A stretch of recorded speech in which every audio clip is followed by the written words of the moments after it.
Stock market തട്ടിപ്പാണ്, stock market കാശിടുന്നതിലെ loss വന്നു പോകും. ചിലരൊക്കെ ഈ ജോലി കളഞ്ഞിട്ട് ട്രേഡിംഗ് എന്ന് പറഞ്ഞിട്ട് ഇറങ്ങി ജോലിയും പോയി കാശും പോയി.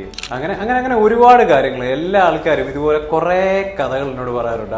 ഇത്ര ലക്ഷം രൂപ ലോസ് വന്നു, സ്റ്റോക്ക് മാർക്കറ്റിൽ ഇറങ്ങിക്കൊണ്ട് ജീവിതം പോയി, എന്തോ കുടുംബത്തിലെ സ്വർണ്ണം എടുത്ത് പണയം വെച്ച് എന്നിട്ടും ഒരു പ്രയോജനം ഉണ്ടായില്ല. ഇങ്ങനെ ഡെയിലി ഓരോ കഥകൾ കേട്ട് മടുത്തിട്ടാണ് ഞാൻ ഈ വീഡിയോ ചെയ്യുന്നത്. ഓൺലി നിങ്ങൾക്ക് തന്നെ അറിയാം, ഞാൻ ആ ഇൻസ്റ്റാഗ്രാമിൽ റീൽസോ കാര്യങ്ങളൊക്കെ ആയിരിക്കും ചെയ്യുന്നത്, ഷോർട്ട് കണ്ടൻസ് ആയിട്ട്. പക്ഷേ ഇതിനെപ്പറ്റി കുറച്ചധികം കാര്യങ്ങൾ പറയണമെന്ന് തോന്നി. അതായത് ഇവിടെ കുറേ മിത്തുകളുണ്ട്. സ്റ്റോക്ക് മാർക്കറ്റ് അതാണ് ഇതാണെന്ന് പറഞ്ഞ് പരത്തുന്നവർ കാശ് പോയിട്ടുള്ളവരാണ് ഒബ്വിയസ്ലി. അപ്പം നമ്മുടെ ഇന്നത്തെ വീഡിയോയിൽ ഇതെന്തൊക്കെയാണ് മിത്ത്, എന്താണ് ഇതിൻ്റെ സത്യാവസ്ഥ എന്നുള്ള കാര്യങ്ങളാണ് നമ്മൾ മെയിനായിട്ട് സംസാരിക്കുന്നത്. ഒന്നാമത്തെ കാര്യം എന്ന് പറഞ്ഞാൽ, സ്റ്റോക്ക് മാർക്കറ്റിൽ നിങ്ങൾക്ക് ട്രേഡ് ചെയ്യണമെങ്കിൽ നിങ്ങൾക്ക് ഒരുപാട് കാശ് ഉണ്ടാവണം, എങ്കിലേ നിങ്ങൾക്ക് ട്രേഡ് ചെയ്യാൻ പറ്റുള്ളൂ. ഇതാണ് ആദ്യത്തെ മിത്ത്. ഇതിൻ്റെ ഒരാവശ്യമില്ല. ഇപ്പം ചിലരൊക്കെ പറയുന്നേക്കാം, ലക്ഷങ്ങൾ എൻ്റെ കയ്യിലില്ല, ലക്ഷങ്ങളായിട്ട് ഞാൻ ട്രേഡ് ചെയ്ത് തുടങ്ങുന്നത്. ലക്ഷങ്ങളായിട്ട് ട്രേഡ് ചെയ്ത് തുടങ്ങുമ്പോഴത്തേക്ക് അവൻ്റെ ആ ലക്ഷങ്ങളൊക്കെ ഒറ്റയടിക്ക് പോകും. ഇതാണ് റിയാലിറ്റി എന്നുള്ളൊരു കാര്യം. നമുക്ക് സ്റ്റോക്ക് മാർക്കറ്റ് ട്രേഡിങ് തുടങ്ങാൻ, ഇപ്പം ഞാൻ ആദ്യമായിട്ട് ട്രേഡ് ചെയ്തത് എൻ്റെ 500 രൂപ വെച്ചിട്ടാണ്.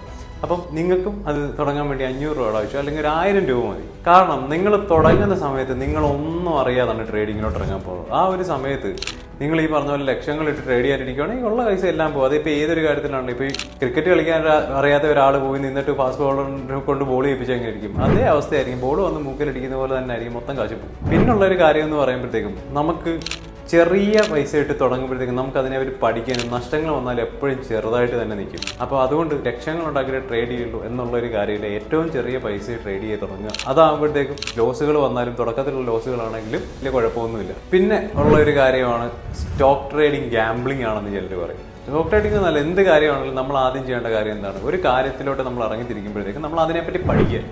അത് പഠിക്കാതെ ഇറങ്ങി തിരിച്ചാൽ ഒരു കാര്യത്തിലും നമുക്ക് സക്സസ്ഫുൾ ആവാൻ പറ്റത്തില്ല. ഇപ്പോൾ ഈ പറയുന്ന പോലെ ഒരു എഞ്ചിനീയർ ആവണമെങ്കിൽ 4 വർഷം പഠിക്കണം, ഡോക്ടർ ആണെങ്കിൽ 5 വർഷം പഠിക്കണം. സ്റ്റോക്ക് ട്രേഡിങ്ങിലോട്ട് വന്നൊരു വെറുതെ കാശിട്ട് അങ്ങോട്ട് എറിയുക എന്ന് പറയുന്നത് നടക്കുന്ന ഒരു കാര്യമല്ല. അങ്ങനെ ഒരാൾക്ക് കാശ് ഉണ്ടാക്കാൻ പറ്റില്ല. എന്നാൽ പിന്നെ എല്ലാവർക്കും സ്റ്റോക്ക് ട്രേഡ് ചെയ്താൽ പോരെ.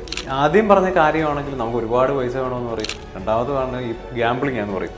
പക്ഷേ ഇത് രണ്ടിലും ഒരു സത്യാവസ്ഥ ഇല്ലെന്നുള്ളതാണ് സത്യം. കാരണം നിങ്ങൾ ആദ്യം ചെയ്യേണ്ട ഒരു കാര്യം എന്ന് പറഞ്ഞാൽ സ്റ്റോക്ക് ട്രേഡിംഗ് എന്ന് പറഞ്ഞ ഒരു കാര്യം പഠിക്കുക എന്നുള്ളതാണ്. അല്ലാതെ നിങ്ങൾ എന്ത് ചെയ്തിട്ടും കാര്യമില്ല. ഈ പഠിക്കാതെ ട്രേഡിങ്ങിലോട്ട് ഇറങ്ങുന്നവർ, അത് ഈ പറഞ്ഞ കാറ്റഗറി, ആദ്യമേ കുറേ കാശുമായിട്ട് ഇറങ്ങുന്നവർക്കാണ് ഇടും. ചിലപ്പോൾ ഒരു 1, 2, 3, 4 ലക്ഷം ഇടുന്ന ഒരാൾക്ക് ചിലപ്പോൾ സ്പോട്ടിൽ 5 ലക്ഷം രൂപ കിട്ടുമായിരിക്കും. പക്ഷെ അടുത്ത് തരുന്ന അവൻ 10 ലക്ഷമോ 15 ലക്ഷം 20 ലക്ഷമോ ഇതുപോലെ കിട്ടുമെന്ന് പറഞ്ഞിട്ട് ഒറ്റയടിക്ക് പോകും. എന്നിട്ട് പറയും ഗാംബ്ലിംഗ് ആണ്. അപ്പം ഇതിൻ്റെ കുഴപ്പം ഈ പറയുന്നവൻ ഈ പഠിക്കാതെ ചെയ്യുന്നു എന്നുള്ളത് മാത്രമാണ്. നിങ്ങൾ അങ്ങനെ ചെയ്യാതിരിക്കുക. ഈ 2 മിത്തുകൾ തെറ്റിക്കണമെങ്കിൽ നിങ്ങൾക്ക് ഈ ഒരു കാര്യം ചെയ്താൽ മതി. പഠിക്കുക, പഠിച്ചിട്ട് അതിനെപ്പറ്റി ചെയ്യുക. പിന്നുള്ള ഒരു വലിയൊരു കാര്യമാണ് ഈ പറഞ്ഞ പോലെ സാധാരണക്കാർക്കൊന്നും പറ്റൂല. ഈ ഫൈനാൻഷ്യൽ എക്സ്പെർട്ടുകൾ, അതായത് ഈ പറഞ്ഞ പോലെ സെബി രജിസ്ട്രേഷൻ, CFA സർട്ടിഫിക്കറ്റ്സ്, അല്ലെങ്കിൽ എക്സാം പാസ്സായവർ, ഈ എക്സാം പാസ്സായവർ, ഡബിൾ ഡിഗ്രി ഉള്ളവർ, ഫൈനാൻഷ്യൽ MBA എടുത്തവർ, അല്ലെങ്കിൽ അത് അങ്ങനെ കുറേ കാര്യങ്ങളുണ്ട്. അങ്ങനെയുള്ളവർക്ക് ട്രേഡ് ചെയ്യാൻ പറ്റുള്ളൂ എന്ന് പറയും. ഇപ്പോൾ എൻ്റെ ഒരു ചാർട്ട് നോക്കുകയാണെങ്കിൽ നിങ്ങൾക്ക് അതിൽ ഒന്നും കാണാൻ പറ്റില്ല എന്ന് പറഞ്ഞാൽ ഈ പറഞ്ഞ ഇൻഡിക്കേറ്ററോ അതോ ഇതൊന്നും കാണാൻ പറ്റില്ല. നേക്കഡ് ആയിട്ടുള്ള ചാർട്ടായിരിക്കും. ഞാൻ ട്രേഡ് ചെയ്യുന്ന സാധനം എന്ന് പറഞ്ഞാൽ പ്രൈസ് ആക്ഷൻ, പ്രൈസ് മൂവ്മെന്റ് എന്നുള്ളൊരു സാധനമാണ് ഞാൻ ട്രേഡ് ചെയ്യുന്നത്. അപ്പം ഇതാണ് എനിക്കറിയാവുന്ന കാര്യം. ഞാൻ ഈ പറഞ്ഞ ഡബിൾ ഡിഗ്രി ഉള്ള ആളുമല്ല, ഈ സെബി രജിസ്റ്റേർഡോ അല്ലെങ്കിൽ ഇതുപോലെ പല എക്സാമുകളോ ഒന്നും എഴുതിയിട്ടുള്ള ഒരാളല്ല. എനിക്കറിയാവുന്ന നല്ല പൈസ ഉണ്ടാക്കുന്ന, ഈ പറഞ്ഞ ലക്ഷങ്ങളും കോടികളും എല്ലാം ട്രേഡിങ്ങിൽ ഉണ്ടാക്കുന്ന നമ്മുടെ കേരളത്തിലാണെങ്കിലും ഇന്ത്യയിലാണെങ്കിലും ഒരുപാട് എനിക്ക് പേഴ്സണലി അറിയാവുന്ന ആൾക്കാരുണ്ട്. ഇവരും ഈ പറഞ്ഞ ഒന്നും രജിസ്റ്റേർഡ് അല്ല. അവർക്ക് വർക്കൗട്ട് ആവുന്ന ഒരു സ്ട്രാറ്റജി ഉണ്ട്. അത് പറയുമ്പോൾ വേറൊരു കാര്യം പറയണം. നമ്മുടെ ഇവിടെ കുറേ ആൾക്കാർ കുറേ സ്ട്രാറ്റജി കൊണ്ട് ഇറങ്ങിയിട്ടുണ്ട്. അതും ഭയങ്കര ഒരു മിത്തല്ല, അത് മാനിപ്പുലേഷനാണ്. കാരണം ആ സ്ട്രാറ്റജി പഠിച്ചാൽ പ്രോഫിറ്റബിൾ ആവും, ഈ സ്ട്രാറ്റജി പഠിച്ചാൽ പ്രോഫിറ്റബിൾ ആവും. അപ്പോൾ ആൾക്കാരെല്ലാം ഇത് ഓരോ സ്ട്രാറ്റജിയുടെ പുറകെ ഓട്ടോ, എന്തിനാ അത് പഠിച്ചാൽ പ്രോഫിറ്റബിൾ ആവും. അപ്പോൾ ചെയ്യുന്നവൻ്റെ കയ്യിൽ ഒരു സാധനം കാണും, ഒരു സ്ട്രാറ്റജി നല്ല പ്രോഫിറ്റ് ഉണ്ടാക്കി പോകുമായിരിക്കും. അപ്പോഴാണ് വേറൊരാൾ വേറൊരു സ്ട്രാറ്റജിയെ പറ്റി പറയുന്നത്. അപ്പോൾ ഇതും കളഞ്ഞിട്ട് അതിൻ്റെ പുറകെ പോകും. അതുമില്ല ഇതുമില്ലാത്ത അവസ്ഥയാണ്. ഇപ്പം നമ്മൾ ഓരോ മനുഷ്യർക്കും വർക്കൗട്ട് ആവുന്ന ഓരോ രീതിയിലായിരിക്കും. ഇപ്പം പലതരം സ്റ്റോക്ക് ട്രേഡേഴ്സ് ഉണ്ടെന്ന് പറയാം. സ്കാൽപ്പേഴ്സ് ഉണ്ട്, ഇൻവെസ്റ്റേഴ്സ് ഉണ്ട്, സ്വിംഗ് ട്രേഡേഴ്സ് ഉണ്ട്, ഇൻട്രാഡേ ട്രേഡേഴ്സ് ഉണ്ട്. അപ്പം ഇവർ ഓരോരുത്തരും ഓരോ രീതിയിലുള്ള ആൾക്കാർ, അല്ലെങ്കിൽ രീതിയിൽ ട്രേഡ് ചെയ്യുന്നവരാണ്. അത് നമുക്ക് സ്യൂട്ടാവുന്ന സ്റ്റൈൽ ഏതാണ്, നമ്മുടെ സ്ട്രാറ്റജി ഏതാണ് നമ്മൾ മനസ്സിലാക്കുക. അതനുസരിച്ച് ട്രേഡ് ചെയ്യാൻ നോക്കുക. നിങ്ങൾക്ക് വർക്കൗട്ട് ആവുന്ന ചിലപ്പോൾ ഒരു സ്ട്രാറ്റജി ഉണ്ടാവുള്ളൂ. അത് വേറെ 10 പേര് പറയായിരിക്കും അത് തെറ്റാണ്.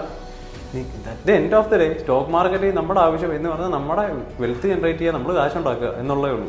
ഇവർ പറയുന്നത് കേൾക്കേണ്ട കാര്യമില്ല. നമുക്ക് വർക്കൗട്ട് ആവുന്ന ഒരു സാധനം ഉണ്ടോ, നമുക്ക് കാശ് ഉണ്ടാക്കാൻ പറ്റുന്നുണ്ടോ, അത് ഫോളോ ചെയ്യുക. അല്ലാതെ ഈ പറഞ്ഞ പോലെ എല്ലാം പഠിച്ച് തികഞ്ഞിട്ടൊന്നും സ്റ്റോക്ക് മാർക്കറ്റ് ഇരിക്കാൻ പറ്റില്ല. അതിൽ നിങ്ങൾക്ക് ഈ ഒരുപാട് കാര്യങ്ങൾ പഠിച്ചുള്ളവരപ്പോൾ നിങ്ങൾക്ക് മര്യാദയ്ക്ക് ഒരു എൻട്രി പോലും എടുക്കാൻ പറ്റില്ല. ഇപ്പം ഇൻഡിക്കേറ്റർ ചെയ്യുന്നവരുണ്ട്. ഒരു ഇൻഡിക്കേറ്റർ പറയും ബൈ, ഒരു ഇൻഡിക്കേറ്റർ പറയും സെൽ, അല്ലെങ്കിൽ ഇതെല്ലാം കഴിഞ്ഞിട്ടായിരിക്കും ഇൻഡിക്കേറ്റേഴ്സ് ഒക്കെ ഓരോന്ന് പറയുന്നത്. കാരണം ആർക്ക് പോയി ഈ പറഞ്ഞ ഒരു നല്ല ട്രേഡ് പോകും. അത് ഇതൊന്നും നോക്കാതെ ഒരു വർക്കിംഗ് സ്ട്രാറ്റജി ചെയ്തുകൊണ്ടിരിക്കുന്നത് കാശുണ്ടാക്കുകയും ചെയ്യും. ഇതെല്ലാം നോക്കിയിരിക്കുന്നവർ അവിടെ ഇരിക്കത്തേ ഉള്ളൂ. അപ്പം ഇതും ഒരു മിത്താണ്. നിങ്ങൾക്ക് എല്ലാ കാര്യങ്ങളും ഒന്നും അറിയണ്ട ഒരു ട്രേഡർ ആവാനോ അല്ലെങ്കിൽ നിങ്ങൾക്ക് കാശുണ്ടാക്കാനോ. പിന്നെ ആൾക്കാർ പറയും 24 മണിക്കൂറും നിങ്ങൾ മാർക്കറ്റ് നോക്കിയിരുന്നാൽ നിങ്ങൾ പ്രോഫിറ്റബിൾ ആകും. ഒരാവശ്യമില്ല. നമ്മൾ തന്നെ പറയും വർക്കിംഗ് പ്രൊഫഷണൽസ്, നമ്മുടെ തന്നെ ഒരു സെഷനുണ്ട് സെക്യൂറിംഗ് എന്ന് പറഞ്ഞിട്ട്. അത് ഈ വർക്കിംഗ് പ്രൊഫഷണൽസ് എന്ന് പറഞ്ഞാൽ രാവിലെ തൊട്ട് വൈകിട്ട് വരെ പോകുന്നവർക്ക് എപ്പോഴും മാർക്കറ്റ് നോക്കിയിരിക്കാൻ സമയമില്ലാത്തവർക്ക് ട്രേഡ് ചെയ്യാൻ വേണ്ടിയിട്ടാണ് സ്വിംഗ് ട്രേഡിംഗ് സ്ട്രാറ്റജീസ് എല്ലാം കൂടി ഇംപ്ലിമെൻറ്റ് ചെയ്തിട്ടുള്ള ഒരു കോഴ്സാണത്. അപ്പോൾ അതിൽ ഈ പറഞ്ഞ ആൾക്കാർ വളരെ കുറച്ച് സമയം മാത്രമേ ചാർട്ട് നോക്കിയിരിക്കാറുള്ളൂ. അവർക്ക് നല്ല രീതിയിൽ പ്രോഫിറ്റ് കൊടുക്കാൻ പറ്റുന്നുണ്ട്. അത് സ്വിംഗ് ട്രേഡിംഗ് അല്ല, ഇൻട്രാഡേ ട്രേഡിംഗ് ആണെങ്കിൽ പോലും നിങ്ങൾ നിങ്ങളുടേതായിട്ടുള്ള ഒരു സിസ്റ്റം ക്രിയേറ്റ് ചെയ്ത് നിങ്ങളുടെ ഒരു സെറ്റപ്പ് ക്രിയേറ്റ് ചെയ്യുക. നിങ്ങൾ ചിലപ്പം അതിൻ്റെ മുന്നിൽ ഒരു 10 മിനിറ്റോ 15 മിനിറ്റോ ഇരുന്നാൽ മതിയാവും. നിങ്ങളുടെ ഒരു എൻട്രി കൊണ്ട് നിങ്ങൾ എൻട്രി എടുത്തു, നിങ്ങൾ ടാർഗറ്റ് അടിച്ചു, അല്ലെങ്കിൽ നിങ്ങളുടെ സ്റ്റോപ്പ് ലോസ് അടിച്ചു. അപ്പോൾ നിങ്ങളുടെ പണി നിർത്തുക.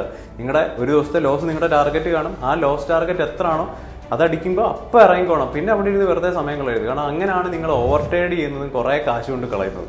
അപ്പം അതും സത്യം പറഞ്ഞാൽ ഒരു മിത്താണ്. അപ്പം നിങ്ങൾ ഈ പറയുന്ന പോലെ 24 മണിക്കൂറും മാർക്കറ്റ് നിങ്ങൾ വർക്ക് ചെയ്യുന്ന ഒരാളായിരിക്കാം, നിങ്ങൾ പഠിക്കുന്ന ഒരു സ്റ്റുഡൻ്റ് ആയിരിക്കാം. അപ്പം നിങ്ങൾക്കെല്ലാം ചെയ്യാൻ ഓപ്ഷൻസ് ഉണ്ട്. സ്വിംഗ് ട്രേഡിംഗ് ഉണ്ട്, ഇൻട്രാഡേ ട്രേഡിംഗ് ഉണ്ട്. നിങ്ങൾ കുറച്ച് സമയം മാത്രം മാർക്കറ്റിന് വേണ്ടി ചിലവാക്കിയാൽ മതി. പിന്നെ ഇതൊന്നുമല്ല ഏറ്റവും വലിയൊരു മിത്ത് അല്ലെങ്കിൽ ഒരു മിസ്കൺസെപ്ഷൻ എന്ന് പറയുന്ന ഒരു കാര്യം ഓവർനൈറ്റ് സക്സസ് എന്നുള്ളതാണ്. ഇന്ന് ട്രേഡിങ് പിടിച്ച് നാളെ കാശ് ഉണ്ടാക്കാം. ഇപ്പം ചിലപ്പോൾ നമുക്ക് എൻ്റെ സ്റ്റുഡൻസൊക്കെ കോൺടാക്ട് ചെയ്യുമ്പോഴത്തേക്ക് അവർ ചോദിക്കും എത്ര നാൾ കൊണ്ട് പ്രോഫിറ്റബിൾ ആകാൻ പറ്റും, ഒരു മാസം കഴിയുമ്പോഴത്തേക്ക് 1000 രൂപ ഉണ്ടാക്കാൻ പറ്റുമോ, 2000 രൂപ ഉണ്ടാക്കാൻ പറ്റുമോ, 3000 രൂപ ഉണ്ടാക്കാൻ പറ്റുമോ. അങ്ങനെയുള്ള സ്റ്റുഡൻസിനോട് ഞാൻ ആദ്യം പറയാം, നിങ്ങൾ കെയർ വേണ്ട കോഴ്സിന്. കാരണം അങ്ങനെയുള്ളവർ കയറിയിട്ട് കാര്യമില്ല. അവർ പഠിക്കാനല്ല വരുന്നത്, കാശെന്ന് പറഞ്ഞിട്ട് വരിക. അപ്പോൾ അങ്ങനെ കാശെന്ന് പറഞ്ഞ് വരുന്നവൻ ആദ്യം തന്നെ കയറുമ്പോഴത്തേക്ക് നമ്മൾ പറയുന്നൊന്നും കേൾക്കില്ല. അവരുടേതായിട്ടുള്ള ഒരു അജണ്ട ഉണ്ടാവും. ഇത്ര കാശ് ഉണ്ടാക്കണം, ഒരു മാസം കഴിയുമ്പോൾ 1000 ക്യാപ്പിൽ ഇടാൻ പറയുന്നിടത്ത് 10000 ക്യാപ്പിൽ ഇടും, 5000 ഇടാൻ പറയുന്നിടത്ത് 50000 ഇടും. എന്നിട്ട് ലോസും വരുത്തും. ഈ ലോസ് വരുത്തിയിട്ട് അവൻ പറഞ്ഞു കിടക്കും. ഇവിടെ വന്ന് പഠിച്ചുകൊണ്ട് ഇവിടുത്തെ പഠിപ്പിൻ്റെ കുഴപ്പം കൊണ്ടാണ് അത്രയും ലോസ് വന്നത്. അതുകൊണ്ട് അങ്ങനെയുള്ളവരോട് എനിക്ക് പറയാനുള്ളത്, സ്റ്റോക്ക് മാർക്കറ്റ് എന്ന് പറഞ്ഞ ഒരു സാധനം ഒരിക്കലും ഓവർനൈറ്റ് സക്സസ് തരുന്ന ഒരു കാര്യമല്ല. നിങ്ങൾക്ക് ഒരിക്കലും ഒരു ദിവസം കൊണ്ട് കാശുണ്ടാക്കാൻ പറ്റില്ല, ഒരു മാസം കൊണ്ടും കാശുണ്ടാക്കാൻ പറ്റില്ല, ഒരു വർഷം കൊണ്ടും കാശുണ്ടാക്കാൻ പറ്റില്ല. കാരണം ഈ പറയുന്ന കാശുണ്ടാക്കാൻ പറ്റില്ല എന്ന് പറയുന്ന വേറൊരു കാര്യം കൂടെ ഉണ്ട്. ഒരു മിഡിൽ ക്ലാസ് ഫാമിലിയിലുള്ള ഒരാളെ സംബന്ധിച്ചിടത്തോളം നമുക്ക് ഒരു 1000 രൂപ വലുതായിരിക്കും, 5000 രൂപ വലുതായിരിക്കും, 10000 രൂപ വലുതായിരിക്കും. നിങ്ങൾ ആദ്യം ട്രേഡിങ്ങിലോട്ട് ഇറങ്ങുമ്പോൾ, ഇപ്പം ഞാനിവിടെ സ്റ്റുഡൻസിനോട് പറയുന്ന ഒരു കാര്യം എന്ന് പറഞ്ഞാൽ 5000 രൂപ മാക്സിമം നിങ്ങൾ ഫസ്റ്റ് ക്യാപ്പിൽ ഇട്ടാൽ മതി.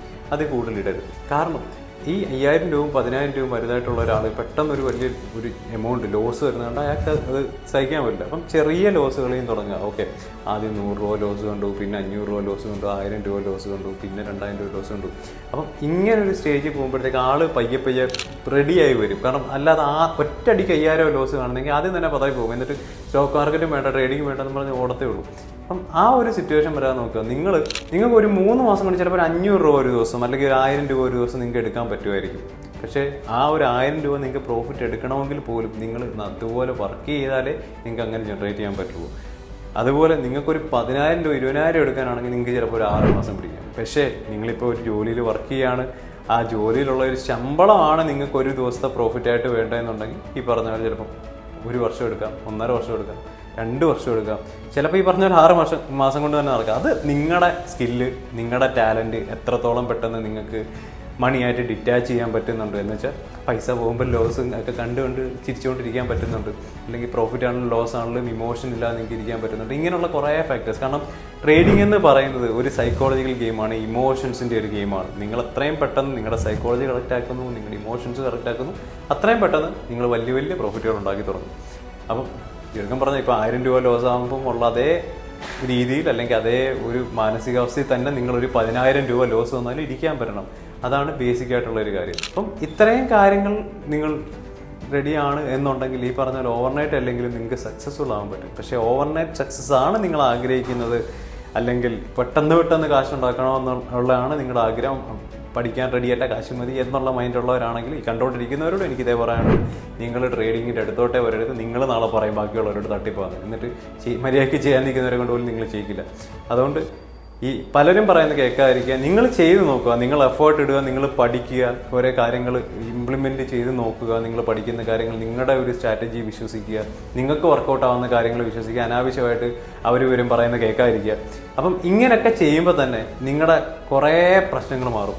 ഇപ്പോൾ ഈ പറഞ്ഞത്, ഞാനിപ്പോൾ പറഞ്ഞ എല്ലാം മിത്തുകളാണ് നിങ്ങൾ തന്നെ പറഞ്ഞു തുടങ്ങും. അപ്പം ഈ വക കാര്യങ്ങളെല്ലാം നിങ്ങൾ ചെയ്ത് നോക്കുക, എന്നിട്ട് നമുക്ക് നോക്കാം. പിന്നെ ഇതുപോലെ എന്തെങ്കിലും കാര്യങ്ങൾ, അല്ലെങ്കിൽ എന്തെങ്കിലും വീഡിയോസോ കാര്യങ്ങൾ, എന്തെങ്കിലും പർട്ടിക്കുലർ ടോപ്പിക്കിനെ പറ്റി നിങ്ങൾക്ക് ലോങ് ഫോം വീഡിയോസ് വേണമെന്നുണ്ടെങ്കിൽ കമൻറ്റിൽ പറഞ്ഞാൽ മതി.